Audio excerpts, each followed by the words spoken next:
ఎంజీరావు గారు గత 34 రోజులుగా చూసుకుంటే ట్రంప్ ప్రతిరోజు కూడా పరస్పర విరుద్ధమైన ప్రకటనలు తనకు తానే చేసుకుంటున్న పరిస్థితి. క్షణాల్లోనే మాట మార్చేస్తూ ఉన్నాడు. ఓటమిని ఒప్పుకోలేక చాలా ఇబ్బంది పడుతున్న పరిస్థితి. ప్రెస్ మీట్లో కూడా చాలా ప్రగల్భాలు పలికాడు. సో యుద్ధం నుంచి ట్రంప్ తప్పుకోవచ్చు అనే ప్రచారం అయితే పెద్ద ఎత్తున జరుగుతోంది. హర్మూజ్ మాకు అవసరం లేదు, మాకు కావాల్సిన ఆయిల్ మాకుంది అని చెప్పి మాకు యుద్ధం అవసరం లేదు అని ఇండైరెక్ట్గా చెప్పేస్తూ ఉన్నారు. సో ట్రంప్ యుద్ధ విరమణ ఎప్పుడు అని ప్రపంచం చూస్తోంది. ఎప్పుడు ఆ ప్రకటన ఉండొచ్చు అంటారు?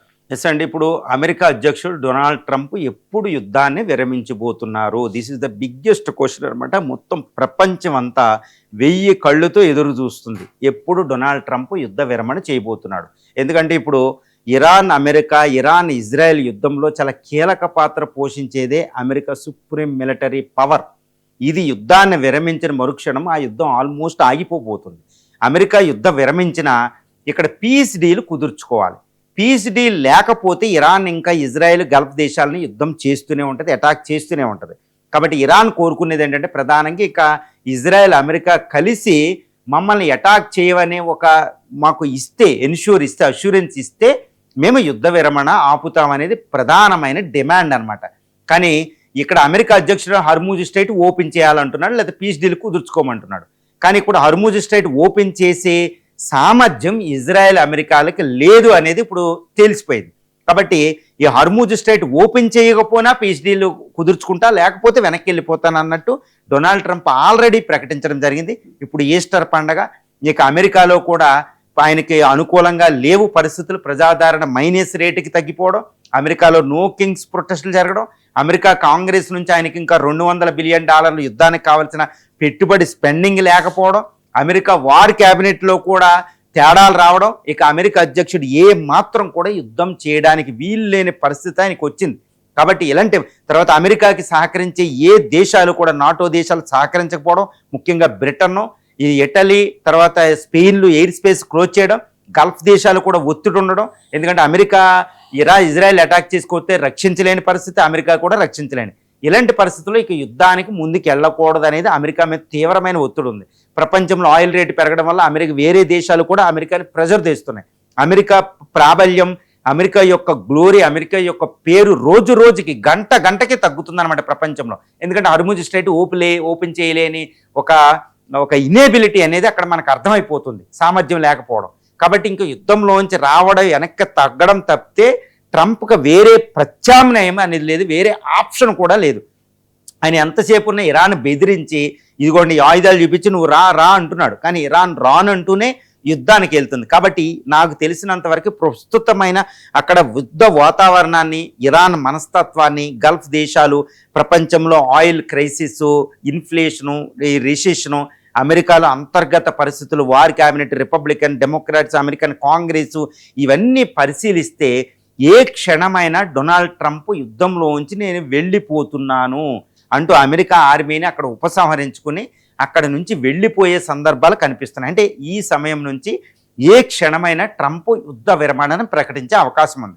ఇలా ప్రకటించిన మరుక్షణం మరి ఎలా ఉండబోతుంది అక్కడ సిచ్యువేషన్ అంటే, ఇరాన్ ఏం కోరుకుంటుందంటే, ఇజ్రాయెల్ అమెరికాలు గత 1 సంవత్సరంలోనే 2 సార్లు అటాక్ చేసి మళ్ళా మా మీద అటాక్ చేయమని అంటేనే కానీ, దృఢంగా ఇస్తేనే కానీ అష్యూరెన్స్ మేము అటాక్ చేస్తూనే ఉంటాను ఇజ్రాయెల్ గల్ఫ్ మీద అంటుంది.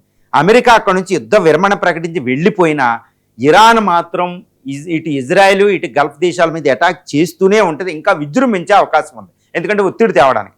మరి అలాంటి సందర్భంలో ఈ 2 దేశాలు తట్టుకుంటే అంటే, అమెరికా ఉన్నా తట్టుకోలేకపోతున్నాయి అంటే, ఇరాన్ చేసే దాడుల నుంచి ఇజ్రాయెల్ విలవెల్లలాడిపోతే గల్ఫ్ దేశాలు విలవెల్లాడతాయి. ఎందుకంటే ఇజ్రాయెల్ ఇరాన్ మధ్యలో అయినా పీస్ డీల్ కావాలి, ఇజ్రాయెల్ అలా చేసుకోదు.